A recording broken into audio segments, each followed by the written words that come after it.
Hello students. तो बेटा आपका टॉपिक है आज angle of friction. Last video में हमने आपको बताया था कोफिशिएंट ऑफ फ्रिक्शन के बारे में। That is the coefficient of friction is the ratio of the limiting friction to the normal reaction. अगर ऑब्जेक्ट मोशन में है then the coefficient of limiting friction change into the coefficient of kinetic friction and coefficient of kinetic friction is the ratio of the kinetic friction to the normal reaction. Now further we proceed to the topic of the angle of friction. That the angle of friction, what is the angle of friction?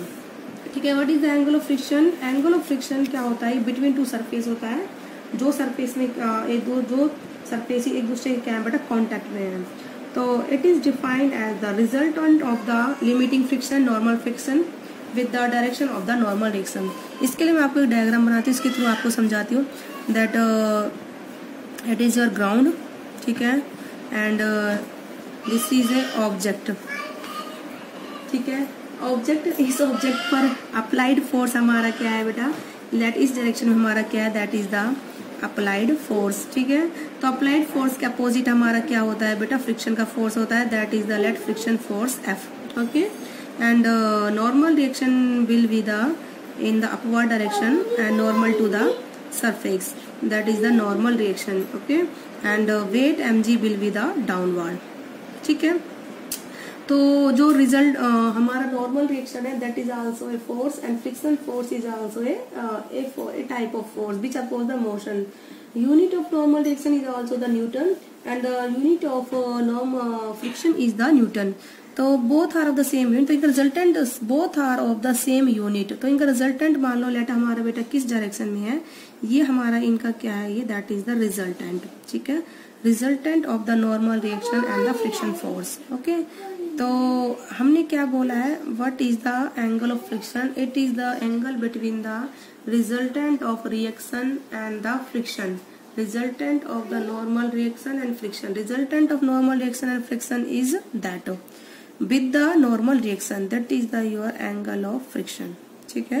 तो angle of friction बेटा क्या होता है, it is the angle between the resultant of normal reaction and friction to the normal reaction, that is your the angle of friction। इसको हम क्या बोलेंगे बेटा, angle of friction, ठीक है। तो लेट मैंने इस पॉइंट को नेम दे दिया O, ठीक है, that is your B point, ठीक है, and this is your A point and this is your C point, ठीक है। तो पहले तो आप यहाँ पे एंगल ऑफ फ्रिक्शन की डेफिनेशन लिखिए। तो it is the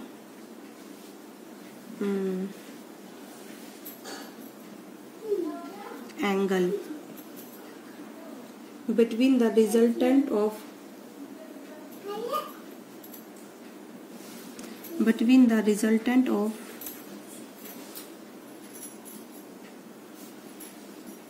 limiting friction, resultant of limiting friction and normal reaction,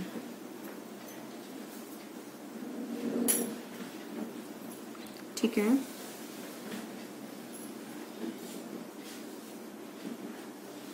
normal reaction R makes with the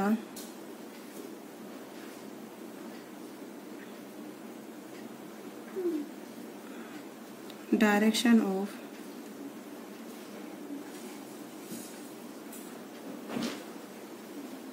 normal reaction R, ठीक है। तो एंगल ऑफ फ्रिक्शन क्या होता है हमारा, it is the angle between the resultant of limiting friction and normal reaction, that is your OC, makes with the direction of normal reaction, that is your OA. So this is the angle between both two is the angle of friction. इसको हम किससे denote करते हैं, it is denoted by theta,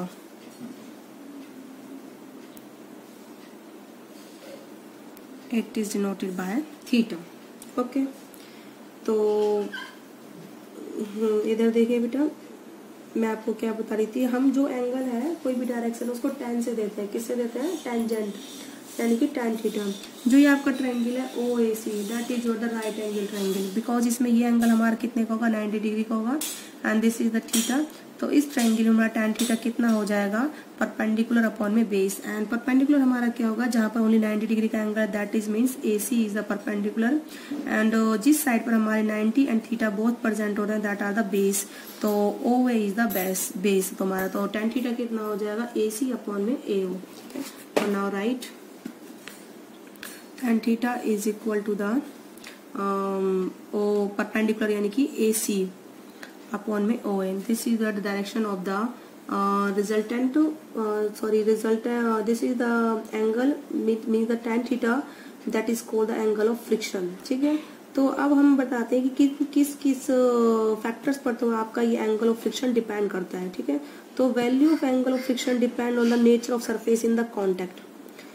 nature of surface जो हमारी contact में होती हैं और उन सरफेस का नेचर किस टाइप का है, इसको प्रूफ कराने के लिए मैं आपको दिखाती हूँ। देखो tan थीटा हमारा कितना है, AC अपॉन में OA।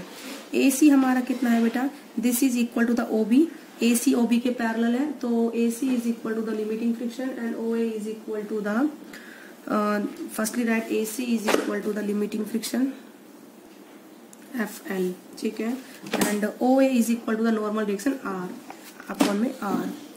तो and all of you know कि ratio of the limiting friction to the normal direction is called the coefficient of limiting friction. This is equal to the coefficient of limiting friction. It means coefficient of limiting friction, coefficient of limiting friction that is the FL किसके बराबर होगा, tangent of angle of friction, tangent of angle of friction, जिसको हमने किससे denote करा है, theta से। And all of you know that the coefficient of limiting friction depend on the nature of material of the two surfaces which are in contact. It means the angle of friction is also depend on the nature of material of the surface which is in the contact। ठीक है, तो इसको आप लिख लीजिए, value of angle of friction, the value of angle of friction depend on the nature of surface,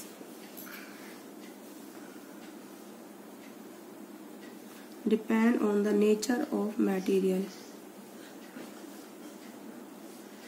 ठीक है, nature of materials of the surfaces in contact।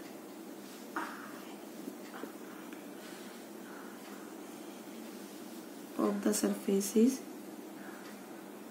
in contact and the nature of surfaces।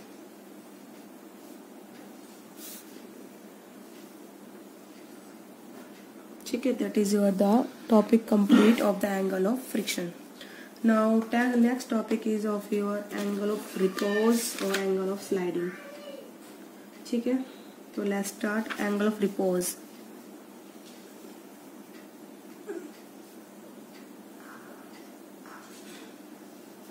और angle of sliding.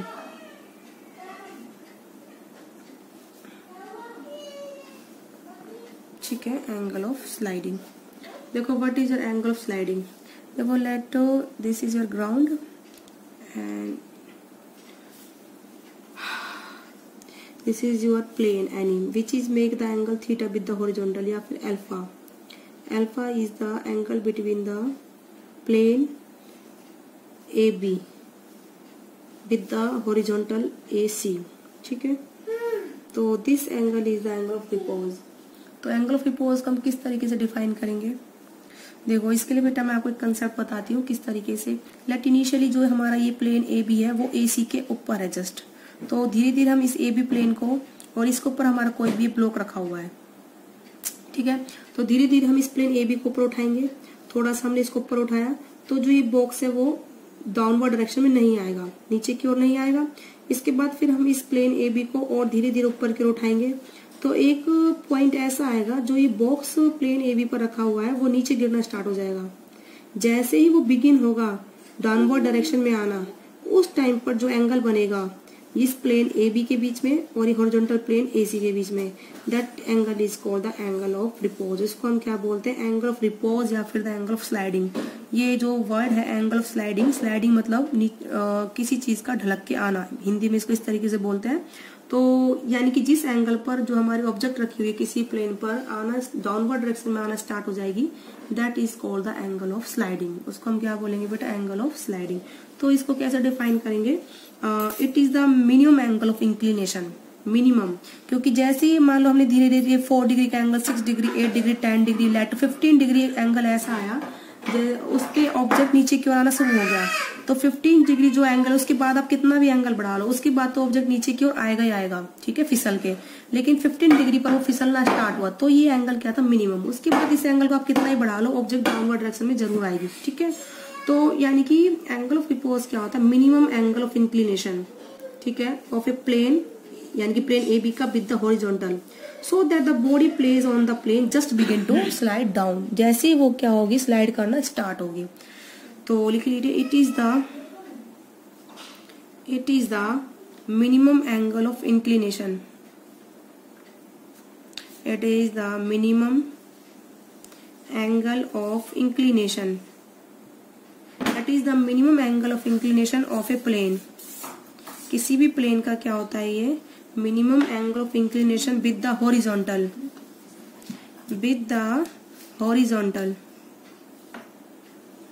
With the horizontal, ठीक है, such that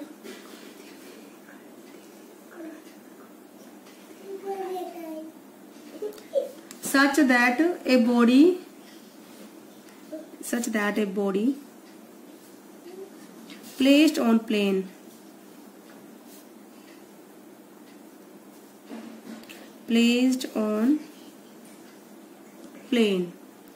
just begin to slide down, placed on plane just begin to slide down,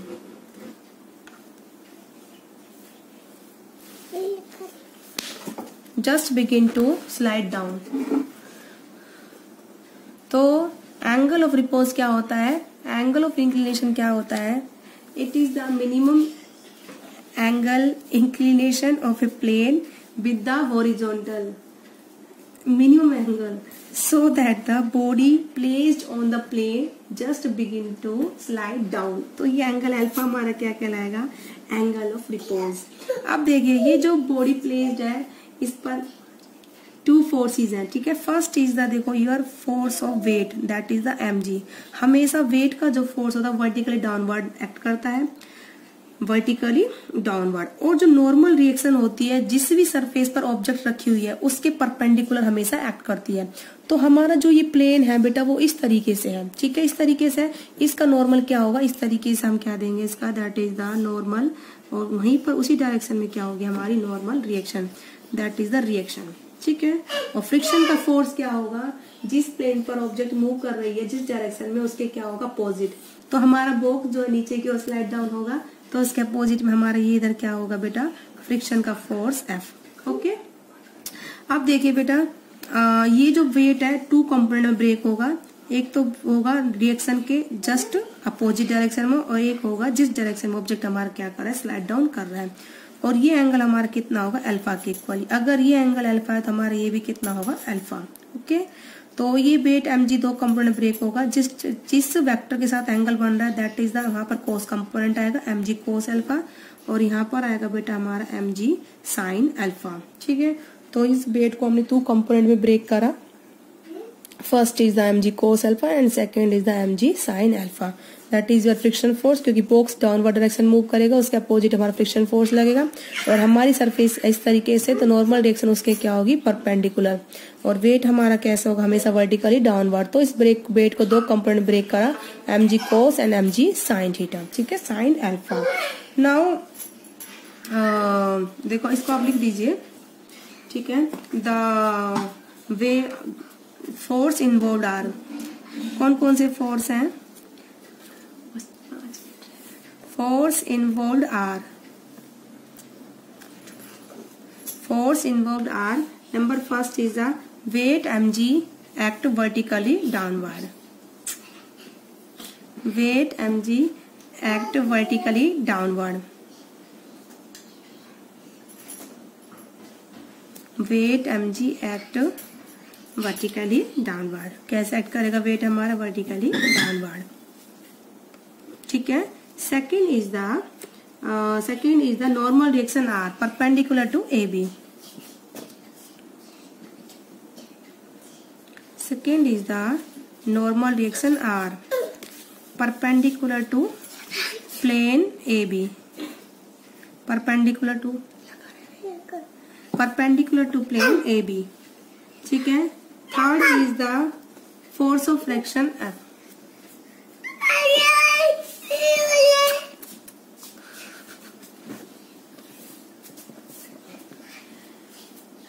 Force of friction F. ठीक है. Acting up the plane AB.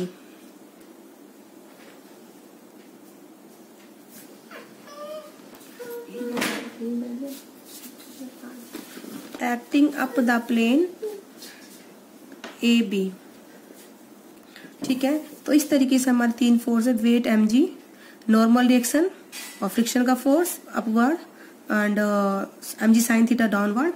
अब इसको आप लिखोगे weight mg break into component. ठीक है. Weight mg break into components.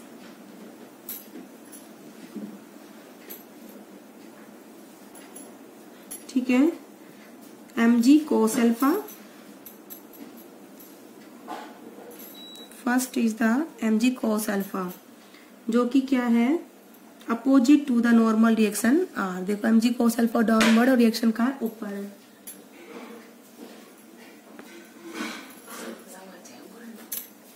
Wait mg cos alpha that is the opposite to normal reaction R. And second is the mg sin alpha. mg sin alpha क्या होगा? Opposite to the friction force. ठीक है.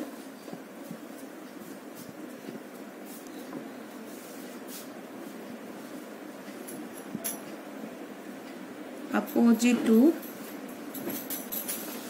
Frictional force. तो ये आपका क्या हो गया? फोर्सेस का डिस्क्रिप्शन. ओके बेटा. अब देखिए यानी कि फ्रिक्शन फोर्स F कितना होगा? mg sin अल्फा के इक्वल. ठीक है. जब तक ये दोनों इक्वल तब तक हमारा ब्लॉक डाउनवर्ड डायरेक्शन आना स्टार्ट नहीं होगा. जैसे ही mg sin अल्फा बड़ा होना स्टार्ट हो जाएगा फ्रिक्शन से तो ये डाउनवर्ड हमारा क्या हो जाएगा? और आना स्टार्ट होगा. लेकिन जैसे ये दोनों बराबर होंगे तब तक पहले तो हमारा mg sin अल्फा कम होगा, फ्रिक्शन का फोर्स ज्यादा होगा. तो जैसे जैसे mg sin अल्फा बढ़ेगा दोनों बराबर हो जाएंगे. उस कंडीशन में फ्रिक्शन फोर्स F किसके बराबर होगा बेटा? mg sin अल्फा के. और नॉर्मल रिएक्शन किसको बैलेंस करेगी? mg cos अल्फा को. ठीक है. तो आप इसको लिख लीजिए.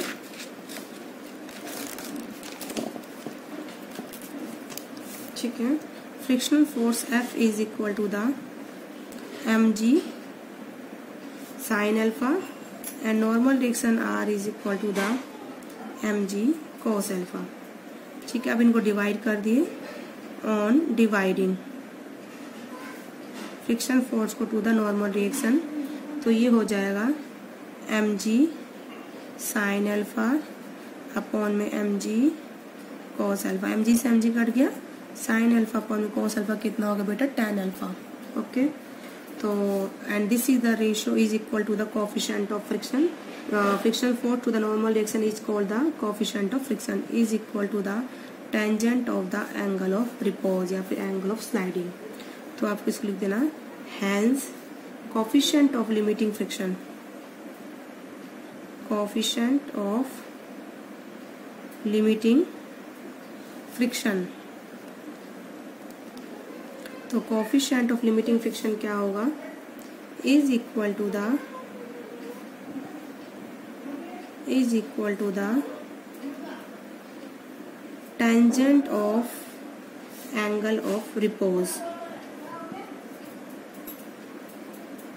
ठीक है. तो mu is equal to the tan alpha और लास्ट में हमारा क्या आया था? Mu is equal to the tan theta. Coefficient of friction हमारा किसके बराबर आया था, एंगल ऑफ फ्रिक्शन के इक्वल आया था।